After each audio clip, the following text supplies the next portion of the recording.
Chapter 8 Noli Tangere, published in Berlin. February 21, 1887. The first novel, Noli Tangere, was finished. This is the idea of writing on Philippines. The reading of Harris Beecher's toast, Uncle Tom's Cabin, which portrays the brutalities of the American slave owners and the pathetic condition of the unfortunate Negro slaves, inspired by Dr. Rizal to prepare a novel in the Philippines. Rizal was a student in the Central University of Madrid. Rizal proposed his writing of a novel about the Philippines during the reunion of Filipino in the house of the Paternos in Madrid on January 2, 1884. His proposal was approved unanimously by Pedro Maximo Antonio. The Paternos were Graciano Lopez, Jaina, Evaristo Aguirre, Julio Lorente, Valentin Ventura, Eduardo Delete. The end of 1884, Rizal began writing the novel in the Madrid, and he finished one half of it. 1885, he went to Paris for completing his studies in the Universidad Central de Madrid. He continued writing the novel, finishing the one up of second half. Germany, 1886, during the dark days. While his spirit was at its lowest ebb, he almost threw the manuscript into fire. The novel has almost finished. He was desperately despondent because he saw no hope of having it published, for there was utterly penniless. Fernando Cannon, friend of Rizal, mid-December. A telegram from Barcelona arrived.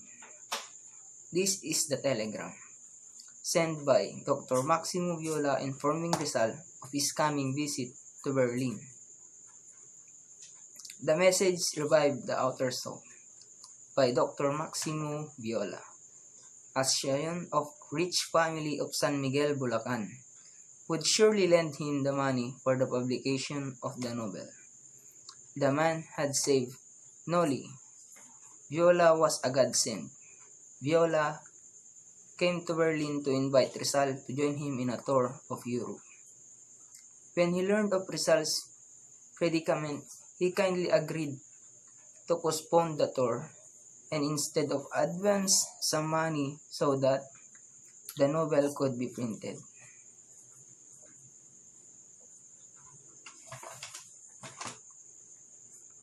On March 29, 1887, Rizal gave the galley proofs of the Noli. Significant date for it was the date when the Noli Tangere came off the press. Noli Tangere, a Latin phrase which means touchminant from the Bible. March 1887, Rizal writing to Felix R. Hidalgo in French. Noli Tangere was words taken from the Gospel of Saint Luke. Rizal made a mistake.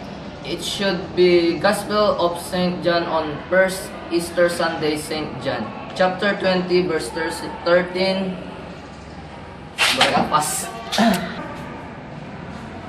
John chapter 20 verse 13. Saint Mary Magdalene visited the Holy Sepulchre and to her our Lord Jesus just arisen from the dead. The author's dedication, Rizal dedicated the Noli Tangere to the Philippines, to my country. In dedication runs as follows.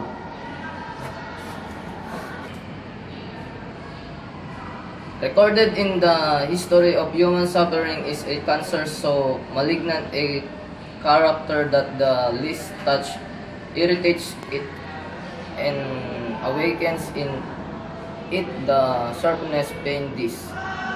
How many times when in the midst of modern civilization I have wished to call the before me now to accompany me in memories. Now to compare with other countries, Hatay image presented itself showing a social concern like to that others. Desiring Thai welfare which on our own and seeking the best treatment. I will do what the ancient did with their sick exposition then on the step of the temple so that everyone who came to invoke the divinity might offer them a remedy. Basa na tayo ba? Printed in Berlin. 3,000 cost of printing advanced by Viola for 2,000 copies. And to this end, I will strive to reproduce the condition faithfully without discrimination. I will raise a part of the veil that cover the evil, sacrificing to truth everything, even vanity itself. Since as their son, I am conscious that I also suffer from their defense and weaknesses. Noli tangere contains 63 chapters and an apology. It begins the reception given by Captain Santiago de los Santos and his house in Calle Anlogo, U1 Luna Street on the last day of October. Crisostomo Ibarra, a rich Filipino who had just returned after 7 years of study in Europe. The reception or dinner was given in honor of Crisostomo, was only son of Don Rafael Ibarra. Don Rafael Ibarra, friends of Capitan Tiago and fiancé of beautiful Maria Clara, supposed daughter of Capitan Tiago, guest during reception. Padre Damaso, a Franciscan friar who had been priest of Santiago Ibarra's native town for 20 years. Padre Sibilia, a young Dominican parish priest of Binondo. Senor Guevara, elderly and kind lieutenant of the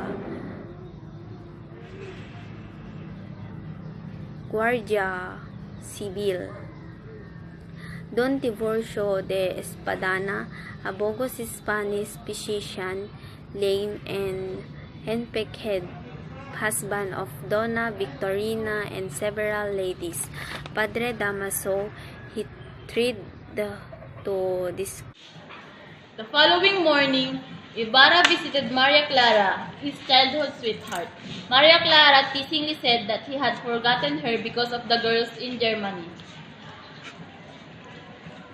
Then, Ibarra replied that he had never forgotten her.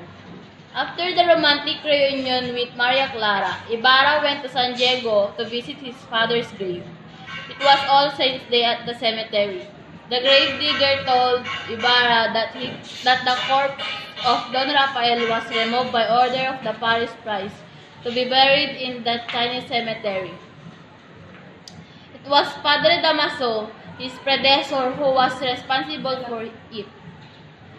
Convinced of Padre Salvi's innocence, Ibarra went away. In his town, Ibarra met several interesting people, such as the wise old man Tasio, the sage, whose ideas were too advanced for his times, so that the people who could not understand him called him Tasio the lunatic. The progressive school teacher who complied to Ibarra that the children were losing interest in their studies because of lack of a proper schoolhouse and discouraging attitude of the parish priest toward teaching of Spanish and the use of modern method of pedagogy. But the corpse was heavy and it was a dark rainy night, so that he simply threw the corpse into the lake. Ibarra was angered by the grave digger's story. He left the cemetery. On the way, he met Padre Salvi Franciscan, parish priest of San Diego. In a flash, Ibarra pounced on the priest, demanding redress for desecrating his father's mortal remains. Padre Salvi told him that he had nothing to do with it, for he was not the parish priest at the time of Don Rafael's death.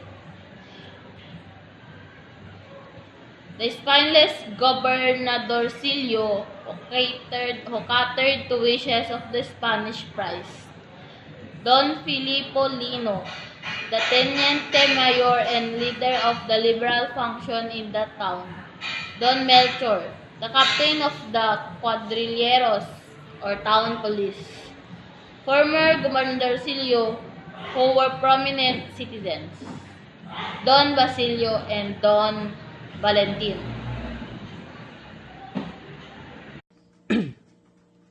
Ibarra jumped into the water and killed the crocodile, thereby saving Elias. Another incident which preceded the above-mentioned net tragic culture incident was the rendering of a beautiful song by Maria Clara, who had a sweet voice, upon the insistent request by her friend. She played a sharp and song.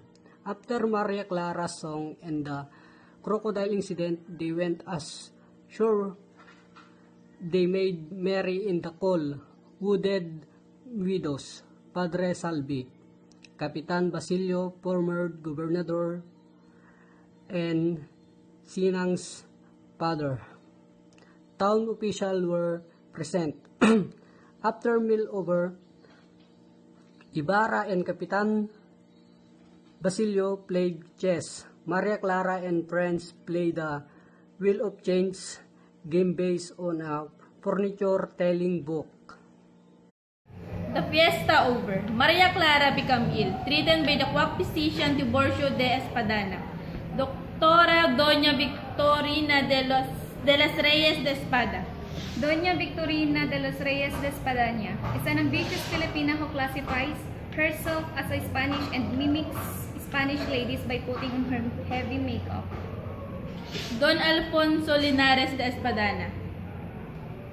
Don Alfonso Linares, a distant nephew of Tiburcio de Espadaña, the would-be fiancé of Maria Clara. Although he presented himself as a practitioner of law, it was late revealed that he, just like Don Tiburcio, is a fraud. He later died due to given medications of Don Tiburcio. A touch of comedy in the novel was the fight between Doña Consolacion and Doña Victorina.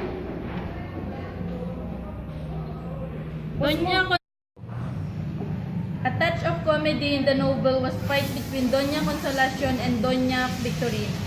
Doña Consolacion, the vulgar mistress of the Spanish alferez. Doña Victorina, flamboyantly dresses wife of a henpecked Spanish quack doctor. Story of Elias, tale of pathos and tragedy. He related it to Ibarra. Some 60 years ago, his grandfather, who was a young bookkeeper in a Spanish commercial firm in Manila, was wrongly accused of burning the firm's warehouse. He was applauded in public and was left in the street, crippled and almost dead. His wife, who was pregnant, begged for alms, became a prostitute in order to support his sick husband and son. After giving birth to her second and the death of her husband, she fled with her two sons to the mountain. Years later, first boy became a dream Tolisan and named Balat. He terrorized the provinces. His head was cut off and was hung from the tree branch in the forest. Young brother, who was nature kind-hearted, failed and became a trusted laborer in the house of rich man in Tayabas. He fell in love with the master daughter. Unfortunate lover, Elias' father, was sent to jail while the girl gave birth to the twins, a boy, Elias, and a girl. Elias educated in the Jesuit College in Manila, and his sister studied in La Concordia College. Elias, learning of Ibarra's arrest, burned all papers that might incriminate his friends, and set Ibarra's house on fire. Then he went to prison to help Ibarra's escape. He and Ibarra jumped into a banca loaded with zacate grass. Ibarra stopped to Capitan Tiago to say goodbye to Maria Clara. After bidding Maria Clara farewell, Ibarra returned to the banca. He and Elias paddled up the Pasig River towards Laguna de Bay. A police boat with a guardian civil on board. Elias told Ibarra to hide under zacate. They lived happily until one day, over money matters, distant relatives exposed their shameful birth. There were disgrace. An old male servant whom they used to abuse was forced to testify in court, and truth came out that he the real father.